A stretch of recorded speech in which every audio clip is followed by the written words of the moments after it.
Hi guys, welcome to Office Blokes Reacts. I'm Office Bloke Dave. I'm Office Bloke Mike. I'm Office Bloke Naz. Collectively we're the Office Blokes. We are. Yeah. Patreon request, Mike. Yep, this is for Gary again, Gary Simonson. Gary. Cheers, Gary. We've got How Smells Like Teen Spirit Changed the World by Nirvana, of course. I've got no We'll soon idea. find out, won't we? I guess it's the most iconic song of an era. Yeah. Of that whole grunge genre and stuff. It was popular, wasn't it? A lot of grunge wasn't necessarily in the charts, True. I don't think. Yeah. But yeah, well, I guess we'll get into it. Let's do it.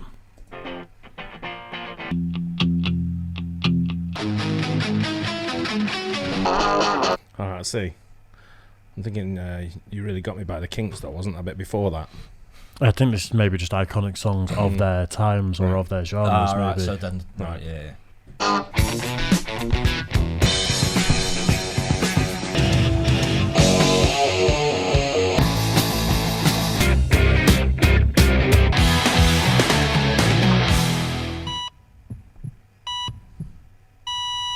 Rock is dead.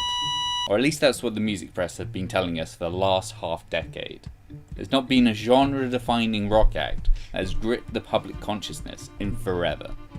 Crunching guitar-based music is mostly gone from the charts. Hip-hop, day-glow pop, and synths are the new dominating force. A lot of these RIP rock articles envision a shake-up. A new sound that is going to make rock music culturally relevant again. Simply put, we need another Smells Like Teen Spirit.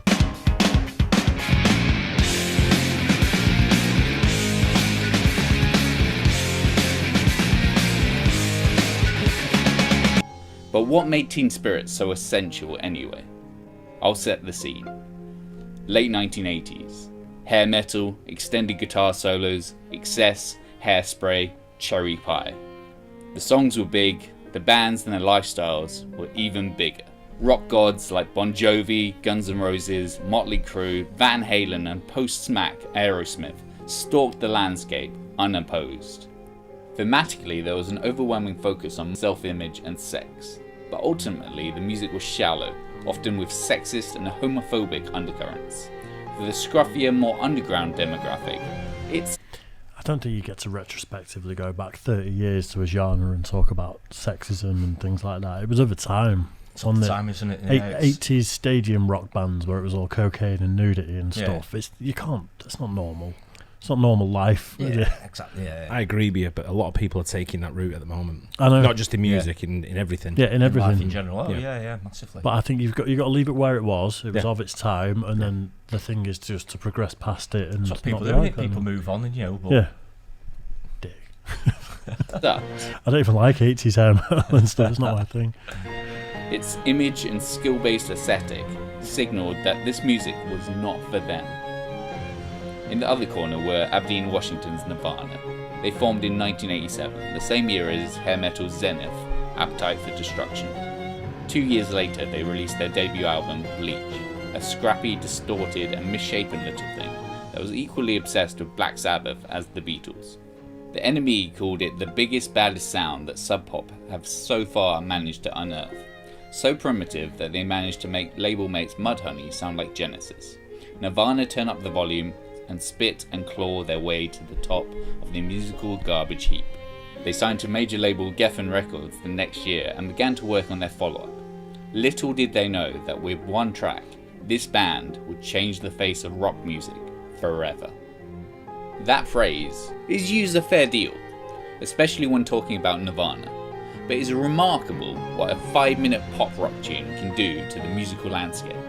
Pretty much overnight, the Seattle grunge scene shifted from being a niche in-the-know occurrence to the defining rock movement of the 90s. Bands like Poison, Cinderella and Rat were immediately uncool. Warrant, who'd had a massive hit with Cherry Pie in 1990, were dropped by their label in 1992 because they didn't sound like Nirvana enough. Unknown bands that just sound vaguely like Nirvana or happen to be from Seattle. They call Ball Ball surface. surface. That's a name, that isn't it? I get the point this guy's making, that it sort of thrust grunge into the mainstream, and Yeah, that's changed music basically, because all of them Yeah. going for like the general rock ones, like your Yeah, but But the same happened prior to that in the 60s, and there was one probably in the Yes. 40s that did it, and one in the Yeah. all different genres have different sort of like influences that come through. And Yeah, I'm of course, yeah. I'm not sure people are getting dropped by the label because they didn't sound like Nirvana when they've probably sold 10 million albums previously. It's probably because they were douchebags and I don't know much arguing about in the Cherry band and Pie. stuff. Yeah. Do you not know the tune? No, It's a pretty famous No. tune. I'm not going to sing it. go on. got signed to major labels. Nirvana's Nevermind knocked Michael Jackson off the top of the US Billboard chart. Change happened. And not just in a sonic, super fuzz pedals and now in kind of way. Nirvana's brand of grunge was a harder-nosed new wave, a commercial embodiment of punk's inclusive DIY ethos. Simple music that was reachable for everyone. You didn't need to spend countless hours practicing scales to play Smells Like Teen Spirit. It's 4 chords, at most. Kurt Cobain shouted to a million frustrated musicians, "You can do this."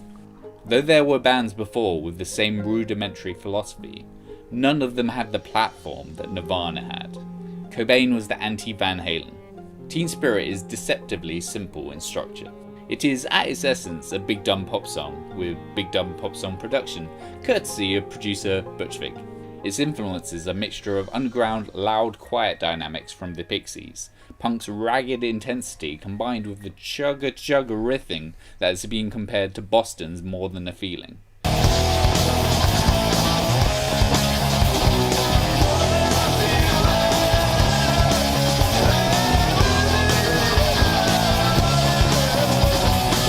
And though you may want to break down the song to its What raw interesting. parts, there's something incredibly primal about Teen Spirit. How come Boston didn't change the face of rock music? Probably did, just That's 30 the whole years thing. before. That's the thing, That's what I'm isn't saying. it? Why is it that one if it's the same? A lot of it's sort of like a image, isn't it? And what you stand for. No, Sometimes that's made singling out this song. Yeah, I Yeah. think This tune in They'll get particular. that, yeah. I think this song was just at the forefront of it becoming trendy. That's what it was, and every subculture has its moment in the sun where it becomes trendy, and then it becomes uncool, and then But the it next is, subculture it is comes image as well. along. The coolness comes from the image, doesn't it? You know, Boston weren't cool the way they look, but I mean, in this era, you know, these were different than a lot of the other Yeah. bands about. That's why I wear so. my office bloke hat to look cool. The drums thrash, the bass judders, and this small blonde man hollers like he's exercising a demon. It's rock music at its purest, rewired and repackaged for Generation X. If you watch the first live performance of the song, 5 months before its release, the crowd instantly loved it. Most new songs are greeted by ambivalence. These kids are stage diving from the first moment the drums kick in. Obviously hindsight helps us a lot, but it feels like even on the first listen, with unfinished lyrics, everyone in the room knows this song is special. But what is Kurt singing about? Through slurred and distorted yelps, it's very hard to make out what the lyrics are, much less what they mean. And before I was just using pieces of poetry and just garbage, just stuff that just would spew out of me at the time. And a lot of times when I write lyrics, it's just at the last second because I'm really lazy. Cobain on many occasions confessed and that there were never any intended meaning. But in a way, this solidified. I love when people read into things so much, and then the artist turns around and goes, "I just said some words that sounded But cool." some music journalists are the absolute worst for doing it as well, aren't they? I think it may be from the same documentary or whatever it was that was from. Yeah. But Kurt Cobain was saying that he was experimenting with electronic music and was thinking of sacking off guitar-based music. Really? And there's a conspiracy that he was offed by the record label to preserve his legacy because he had this very weird, experimental, not even music, just kind of noisescapes sort of stuff that he wanted to get into. Wow. Teen Spirit's anthemic status. It's about whatever you want it to be about. Misheard lyrics and all. As rock critic Dave Marsh said, what I imagined was quite a bit better, at least more gratifying, than what Nirvana actually sang. Worst of all, I'm not sure that I know more about the meaning of Smells Like Teen Spirit now than before I plunked down for the official version of the facts. This accidental genius extends to the title of the song itself. The story goes that Kurt, while drunk with Bikini Kill singer Kathleen Hanna, spent the evening graffitiing the streets with feminist slogans. After returning to Kurt's motel room, Kathleen in Sharpie marker wrote "Kurt smells like Teen Spirit" all over the walls.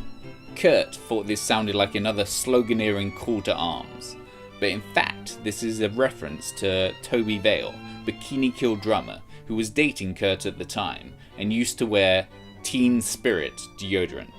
Kathleen was implying that Toby had marked him with her scent. He wouldn't learn that Teen Spirit was deodorant until a couple of months after the song's release. Quite simply, the song is a blank slate to be your anthem, whatever you intend the meaning to be. Nirvana wrote better songs, but Smells Like Teen Spirit will always be what they are remembered for. This perfect moment where the whole rock listening world turned and went, "This is fucking awesome." There have been moments since where similar but lesser turning points have happened, but nothing on the same scale. But rock music still thrives in the underground, where the normals can't hear it. Outside the mainstream, oddballs can experiment with weird new confrontational music without the fear that the music isn't commercial enough or that an album doesn't have a hit single. For example,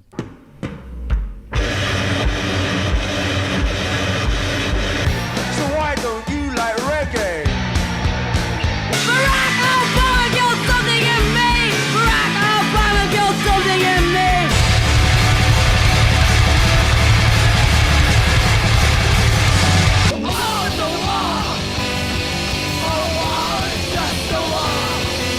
it's awkward, abrasive, sometimes atonal, but most importantly, it's searing, vital music.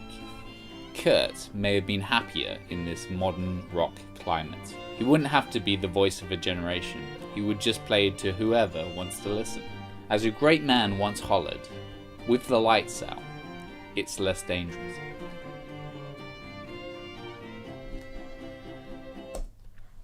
I enjoyed that.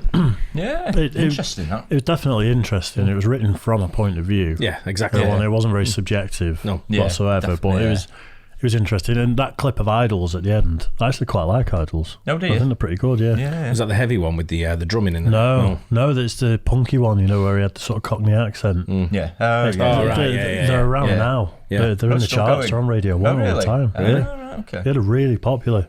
But it's just Right. angsty sort of punk, but a bit of a modern twist on it. Yeah, I only listen to Radio 1 when I drive far. It's the only channel you can get. Sort of Yeah, at thing least it without- stays tuned in over the country, Exactly, don't it? exactly. Yeah, definitely. Yeah, I don't mind a bit of Nirvana. I've never been a huge fan of them, but Yeah. I kind of got what they did. But grunge was never massively my thing. Yeah, but things like Smells Like Teen Spirit, when it comes on, you turn up in it. Yeah, definitely. Yeah, Yeah, it's definitely one of them tunes definitely you'd just listen to. classic type of song, isn't it? It's the Definitely. first song I ever played live. Really? Incidentally, You yeah. ever played live? That I ever played live with a band. Oh, okay. It Smells Like Right. Teen Spirit. At like a high school talent show Yeah. thing. Oh, right. Ding. Nice one.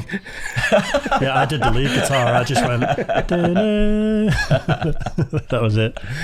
Cheers for that, Gary. Cheers, yeah, Gary. Gary. Hope you enjoyed it too. Don't forget to like and subscribe, hit the bell, and we'll catch you on the next one. Cheers. Cheers.